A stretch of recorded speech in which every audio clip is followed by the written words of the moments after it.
नमस्ते। आज हम भौतिक दुनिया के हर एक मूवमेंट को कंट्रोल करने वाले उन अदृश्य नियमों को डिकोड करने वाले हैं। दुनिया में हर वो चीज जो हिलती है या रुकती है, उसके पीछे विज्ञान का कोई ना कोई गहरा रहस्य छुपा होता है और आज हम उसी रहस्य पर से पर्दा उठाने वाले हैं। अब जरा सोचिए, जमीन पर रखी एक रुकी हुई फुटबॉल को किक मारते ही वो तेजी से आगे कैसे बढ़ जाती है? या फिर एक लुढ़कती हुई गेंद बिना किसी के रोके खुद ब खुद धीरे होकर कैसे रुक जाती है? कोई जादू तो है नहीं। तो फिर इन आम सी लगने वाली घटनाओं के पीछे आखिर कौन सी अदृश्य ताकतें काम कर रही हैं? तो आज की हमारी इस चर्चा के मुख्य पड़ाव कुछ इस तरह होंगे। सबसे पहले धकेलना और खींचना, फिर बल के लिए परस्पर क्रिया, कुल बल की गणना, गति और आकार में बदलाव और अंत में संपर्क और असंपर्क बल। चलिए बिना किसी देरी के भाग 1 से शुरुआत करते हैं, धकेलना और खींचना। यहीं से गति के मूल सिद्धांतों की नींव रखी जाती है। दिन भर में हम कितने ही काम करते हैं, है ना? भारी बक्सा उठाना, दरवाजा खोलना या फिर गेंद को किक मारना। विज्ञान की भाषा में इन सब भारी भरकम कामों को हम सिर्फ 2 छोटे से शब्दों में समेट सकते हैं, एक धक्का या एक खिंचाव। और इसी धक्के या खिंचाव को विज्ञान में बल या फोर्स कहा जाता है। सिंपल। अब इन रोजमर्रा के कामों को ही देख लीजिए, ये बड़ी आसानी से इन 2 कैटेगरी में बढ़ जाते हैं। कुएं से पानी निकालना, जाहिर है ये एक खिंचाव है। वहीं अगर पेनल्टी शॉट मारना हो तो वो पूरी तरह से एक धक्का है। और मेज पर रखी किताब का क्या? उसे खिसकाने के लिए हम धकेल भी सकते हैं और खींच भी सकते हैं। दोनों ही बातें एकदम सही है। इस कॉन्सेप्ट को थोड़ा खेल के मैदान पर ले चलते हैं। खिलाड़ी लगातार इसी बल का इस्तेमाल कर रहे होते हैं। एक गोलकीपर को ही ले लीजिए, वो अपनी पूरी ताकत से आती हुई गेंद को धीमा करने या रोकने के लिए बल लगाता है। दूसरी तरफ एक हॉकी खिलाड़ी अपनी स्टिक से एक तेज झटका देकर चलती हुई गेंद की दिशा ही बदल देता है। शानदार है ना? अब आते हैं भाग 2 पर, बल के लिए परस्पर क्रिया यानी 2 वस्तुओं का नियम। एक बात तो पक्की है, बल कभी भी अकेले काम नहीं करता। मान लीजिए कोई बस एक कार के पीछे खड़ा है। क्या कार हिलेगी? बिल्कुल नहीं। कार वहीं की वहीं रुकी रहेगी। कार को हिलाने के लिए उस व्यक्ति को उस पर बाकायदा शारीरिक रूप से बल लगाना पड़ेगा, उसे धक्का देना पड़ेगा। मतलब सिर्फ मौजूदगी काफी नहीं है, परस्पर क्रिया या इंटरैक्शन का होना बहुत जरूरी है। और मजे की बात तो ये है कि ये इंटरैक्शन अक्सर एक तरफा नहीं होता। अब इस जिद्दी गाय और आदमी को ही देख लीजिए। यहाँ सिर्फ आदमी ही गाय को नहीं खींच रहा, बल्कि वो गाय भी पूरी ताकत से आदमी को अपनी ओर खींच रही है। दोनों ही एक दूसरे पर एक्टिवली बल लगा रहे हैं, एकदम कांटे की टक्कर। आगे बढ़ते हैं भाग 3 की तरफ, कुल बल या नेट फोर्स की गणना, मतलब बलों को जोड़ना और घटाना। लेकिन क्या हो जब एक ही चीज पर एक से ज्यादा बल काम करने लगे? इसे ऐसे समझते हैं, जब 2 लोग मिलकर एक भारी बक्से को एक ही दिशा में धक्का देते हैं तो उनका बल आपस में जुड़ जाता है, बक्सा आसानी से खिसक जाता है। लेकिन अगर वही 2 लोग आमने सामने से धक्का देने लगे, विपरीत दिशाओं से, तब उनके बल एक दूसरे को काटने लगते हैं, एक दूसरे के खिलाफ लड़ते हैं।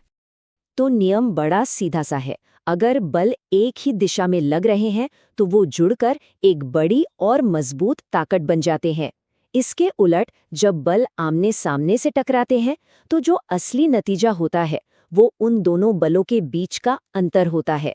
और हाँ, चीज हमेशा उसी दिशा में खिसकेगी जिधर का बल ज्यादा ताकतवर होगा। रस्साकशी के खेल से बेहतर इसका और क्या उदाहरण हो सकता है? अगर दोनों टीमें बिल्कुल बराबर ताकत लगा रही हों तो क्या होता है? रस्सी अपनी जगह से 1 इंच भी नहीं हिलती।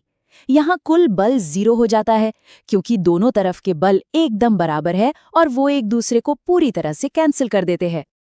अब चलते हैं भाग 4 पर, गति और आकार में बदलाव, या यूं कहें कि बल के देखे जा सकने वाले प्रभाव। जब बल किसी चीज पर लगता है तो वो अपने पीछे कुछ सबूत छोड़ जाता है। आगे बढ़ने से पहले गति की अवस्था यानी स्टेट ऑफ मोशन को समझना जरूरी है।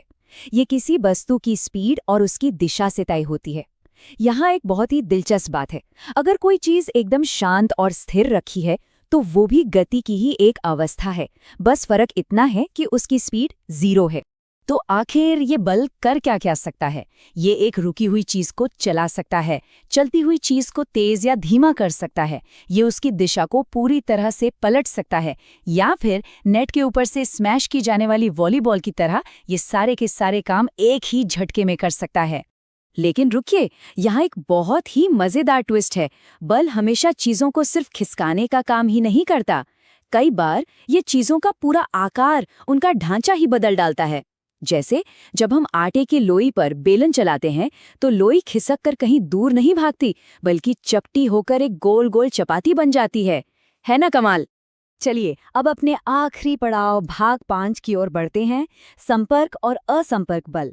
अब तक हमने जितने भी बलों की बात की, उन्हें हम उनके काम करने के तरीके के आधार पर 2 साइंटिफिक कैटेगरीज में बांट सकते हैं। ये 2 मुख्य प्रकार हैं, संपर्क बल और असंपर्क बल। संपर्क बल, जैसा कि नाम से ही जाहिर है, काम करने के लिए सीधे तौर पर फिजिकल टच या स्पर्श मांगते हैं। और असंपर्क बल, ये बड़े रहस्यमयी होते हैं। ये बिना छुए एक दूरी से ही अपना पूरा असर दिखा देते हैं। आइए इन्हें थोड़ा और गहराई से समझते हैं। सबसे पहले बात करते हैं मस्क्यूलर फोर्स, यानी पेशिया बल की। जब कोई अपनी मांसपेशियों की ताकत लगाकर एक अड़ियल बैल को खींचता है या फिर पानी से भरी बाल्टी उठाता है, तो वहां पेशिया बल लगता है। यहाँ तक कि हमारे पेट के अंदर खाना पचने तक में यही बल काम आ रहा है। क्योंकि इसके लिए सीधा स्पर्श जरूरी है, इसलिए इंसान और जानवरों का ये बल संपर्क बल का सबसे बेहतरीन उदाहरण है। संपर्क बलों में एक और नाम बहुत अहम है, घर्षण यानी फ्रिक्शन। इसे आप हमारी दुनिया का एक अदृश्य ब्रेक समझ लीजिए। ये हमेशा गति की उल्टी दिशा में काम करता है। जब एक गेंद जमीन पर लुढ़कती है तो जमीन और गेंद के बीच का यही घर्षण धीरे धीरे उसकी स्पीड को चूस लेता है और आखिर में उसे पूरी तरह से रोक देता है। तो सबसे अहम बात ये निकल कर आती है कि हर बल को टच करने की जरूरत नहीं होती। असंपर्क बल दूर से ही अपना जादू चलाते हैं। जैसे एक चुंबक लोहे को दूर से ही अपनी तरफ खींच लेता है, या फिर कागज से रगड़ा हुआ एक प्लास्टिक का स्ट्रॉ। ये इलेक्ट्रोस्टैटिक फोर्स यानी स्थिर वैद्युत बल की वजह से दूसरे स्ट्रॉ को बिना छुए ही अपनी ओर खींच लेता है, बिल्कुल किसी जादुई शक्ति की तरह। विज्ञान के इस मूल सच को हमेशा याद रखिएगा। इस भौतिक दुनिया में हर एक मूवमेंट लगातार एक संघर्ष से गुजर रहा है। जब भी कोई चीज आगे बढ़ती है तो ये अदृश्य विरोधी बल, खास तौर पर घर्षण, तुरंत उसे धीमा करने के काम में जुट जाते हैं। और इसी के साथ इस चर्चा के अंत में एक बहुत ही दिलचस्प सवाल। अब जब हम बल के इन तमाम नियमों को जान चुके हैं, तो जरा अपने आसपास कमरे में रखी स्थिर चीजों को देखिए। क्या वो वाकई में सिर्फ रुकी हुई हैं, या फिर उन पर भी कुछ अदृश्य खिंचाव और धक्के खामोशी से अपना काम कर रहे हैं, जो उन्हें उनकी जगह पर टिकाए हुए हैं? विज्ञान के इस चश्मे से दुनिया को देखना वाकई एक अलग ही अनुभव है। इस सफर में साथ जुड़ने के लिए बहुत बहुत